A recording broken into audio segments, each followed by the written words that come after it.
Prime Minister Davis and a few cabinet ministers sworn in. Police investigate the country's latest homicide, and COVID cases continue to climb.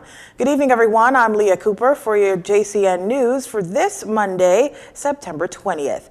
Prime Minister Philip Davis receiving his instruments of office this morning after being sworn in as the 5th Prime Minister of the Bahamas on Friday afternoon. At a brief ceremony in the Andros Room, Grand Hyatt, Baha Mar, Mr. Davis, in his first official speech as Prime Minister, began by thanking the Bahamian people who turned out and voted resoundingly for change, noting that the new administration comes into office at a time when the Bahamian people are hurting as never before. We face the many crises born out of the COVID-19 pandemic.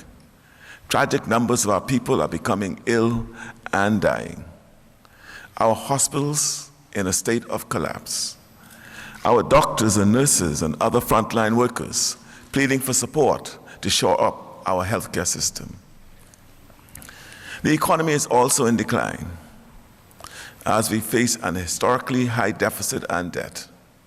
The news of the downgrade yesterday underscores the severity of the fiscal crisis and the urgency of moving quickly to address it. Mr. Davis also spoke to his government addressing other challenges that deeply concern him, including those in education, adding that he and his team have offered themselves for public service precisely because the problems faced are so difficult and precisely because they believe that they have the right vision, the right policies, and the right team to take this country forward. The Prime Minister pledging his government's commitment to partner with the Bahamian people, as he says no government can do great things on its own. I am sure that my government can only succeed if we partner with the Bahamian people. We're going to listen. We're going to consult widely, and we're going to bring people together. This is the best way to make progress as a nation. No leader and no government should be isolated from the people. I also commit to lifting the veil of secrecy on that which has gone before us.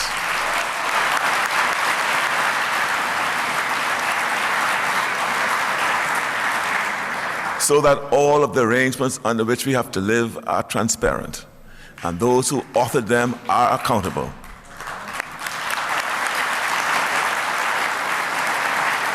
He says that will not happen overnight, but with steady progress. He says he knows that by working together, we can succeed and build the kind of prosperous, independent Bahamas that our founding fathers dreamed of. Deputy Prime Minister Chester Cooper was also sworn in as Minister of Tourism, Investment and Aviation. There is no shortage of work to do, but we are well positioned and well equipped to do it with your help. I will work diligently as Deputy Prime Minister to support our Prime Minister and bring everything in my disposition to the Cabinet and Parliament of the Bahamas. As I said, these are trying times in our country, and we have found ourselves swept into power with a great majority. We will not forget that our predecessors had an even greater majority, yet they were rejected by the Bahamian people. I, Chester Cooper, sworn in as Deputy Prime Minister of the Commonwealth of the Bahamas and as Minister of Tourism, Investments and Aviation on Saturday, September 18th. Mr. Cooper receiving his instruments of appointment from Governor General Sir Cornelius A. Smith, just hours after Prime Minister Philip Davis received his instruments of appointment publicly following a private swearing in on Friday. The Exuma Keys and Ragged Island Member of Parliament, in his first speech as Deputy Prime Minister, notes that in his role as Minister of Tourism, Investment and Aviation, he will be resolutely focused on creating investment-friendly environments, growing the country's industries and economy, and to create jobs and opportunities for Bahamians. We are beset with a raging pandemic that must be brought under control. We are in perilous waters as our economy is depressed, and we have major financial commitments to fulfill. And we confront that without a clear understanding yet of the true state of our government finances.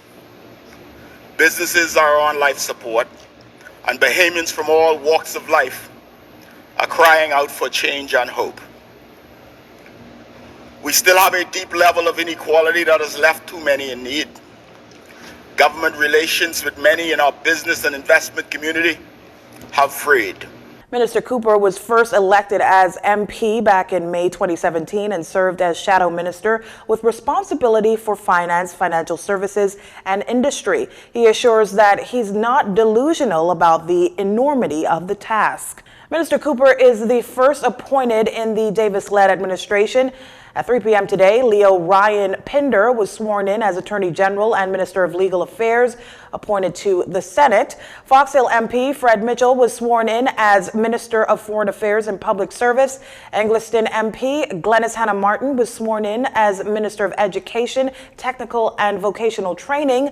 Fort Charlotte MP Alfred Sears QC was sworn in as Minister of Works and Utilities. Tall Pines MP Dr. Michael Darville was sworn in as Minister of Health and Wellness. Mr. Michael Halkitis was appointed Minister of Economic Affairs and appointed as Leader of Government Business in the Senate. And South Eleuthera MP Clay Sweeting was sworn in as Minister of Agriculture, Marine Resources, and Family Island Affairs. MP for Freetown Wayne Munro QC was sworn in as Minister of National Security, and MP for Centerville Jomo Campbell was sworn in as Minister of State for Legal Affairs. Even with a landslide victory for the Progressive Liberal Party, voter turnout on Election Day was significantly lower than the 2017 general elections, the lowest seen in modern history.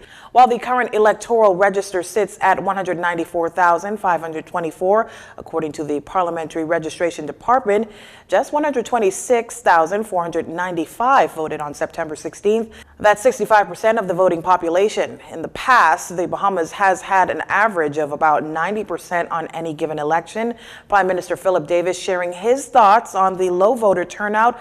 He noted in his first speech as Prime Minister that it was unfortunate that many Bahamians who wished to participate in the election were not able to do so, while highlighting that it was the first time in modern Bahamian history that so many voters were disenfranchised, and he hopes it will be the last. Well, there were a lot of tactics to suppress the votes. You know, there's a lot of misinformation going out about how one can vote, how one not could vote. There were a lot of displaced voters who may have lost their entitlement to vote because they did not have the opportunity to either transfer into the constituency that they had been displaced in, and or the ability to just to get registered. That because of the snap election, without the kind of notice that is usually given having regard to our conventions in the Westminster system. I'm not surprised that the voter turnout was as is. The Progressive Liberal Party won 32 of 39 seats, including a historic 7 women elected to Parliament at one time. You're watching JCN News. Stay with us.